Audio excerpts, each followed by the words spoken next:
Before we get into this, if you enjoy smart NBA breakdowns that actually question the league instead of just repeating headlines, make sure you're subscribed. You don't want to miss what this story turns into. Something about the Paul George suspension just doesn't add up.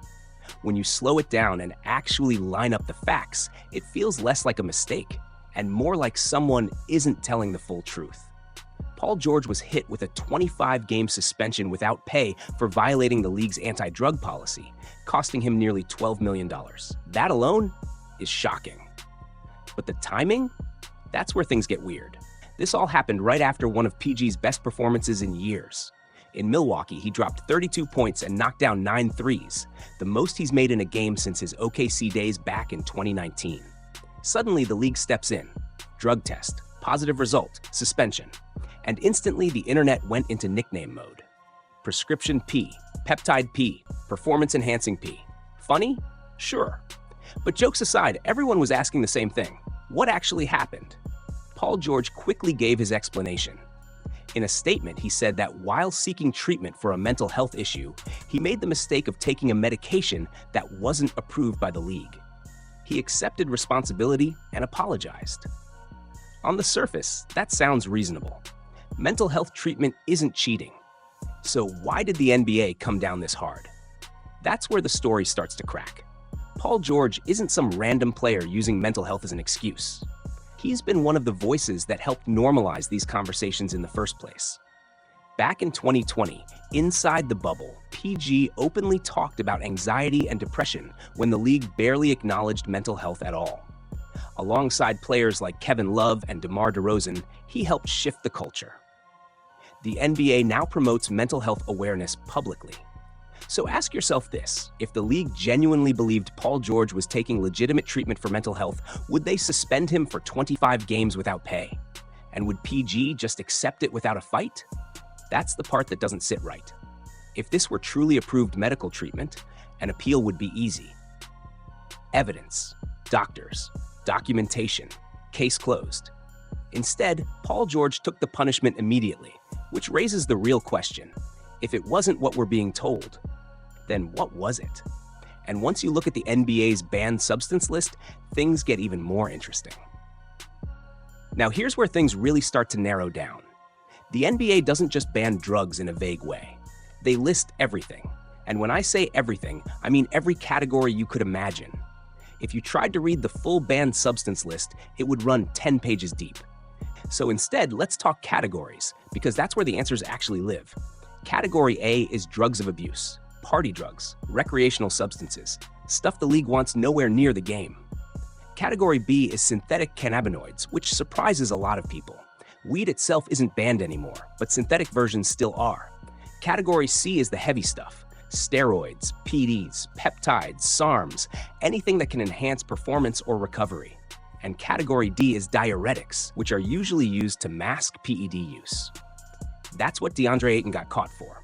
Now pause right there. If Paul George was truly treating his mental health through legitimate medical channels, there's a built-in safeguard. Every NBA team is now required to have licensed mental health professionals on staff. If one of those professionals prescribes medication, it gets reviewed and cleared by the league. That's the system. So if PG had taken something approved, there would be no suspension. Not 25 games, not $12 million gone, which means whatever he took wasn't cleared. So what does that leave? Something not prescribed. Something a doctor may have refused to approve, but that PG felt helped him mentally. That opens the door to things like benzodiazepines, stimulants, or substances that blur the line between treatment and enhancement. This is exactly where weed used to sit for athletes before legalization. Helpful to some, banned by the league. And then there's this moment that didn't age well at all. Last year, a reporter asked Paul George if he had any advice for Joel Embiid while he was injured and trying to get back to himself. PG's response? Drugs help. That sounds fake. It sounds clipped. But it wasn't. It was real. And now looking back, it feels revealing. So why accept the suspension now? Usually players admit fault when they're trying to secure future money, protect the next contract. But Paul George already got paid. Max money. Long-term security. He didn't need to take the fall for financial reasons. Which leaves one possibility: reputation. Paul George has quietly become one of the most criticized stars in the league. He hasn't had a legacy-defining playoff moment since his early Indiana days, when a 22-year-old PG was pushing the Miami Heat Big Three to the brink. Back then, everyone believed a championship was inevitable. It never came. Since 2020, injuries have defined his career. He's played more than 56 games just once in the last 7 seasons, and that just happened to be a contract year. This season, he'll max out around 37 games. Meanwhile, he's on max money in Philly, injured, podcasting, and openly talking about locking in on basketball while the team sits under 500. So when a max player gets suspended, loses $12 million, and says he doesn't know exactly what went into his body, fans don't hear vulnerability, they hear irresponsibility. And that's why this story doesn't feel over, because what the league said and what the facts suggest still don't line up. If you really strip this down, the most logical explanation might also be the simplest.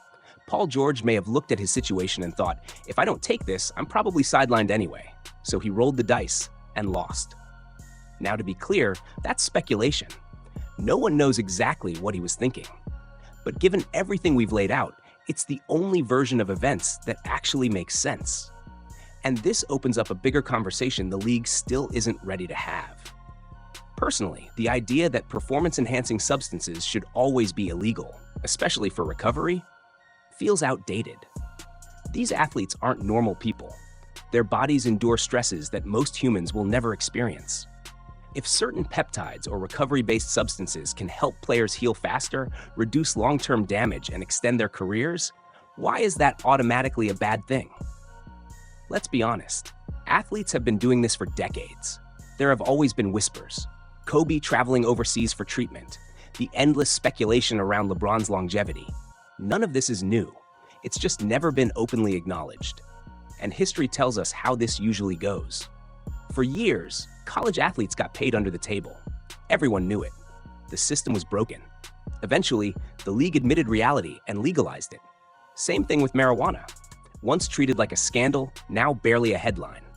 Years from now, we may look back at recovery-based PED bans the same way, outdated rules trying to control a reality that already exists.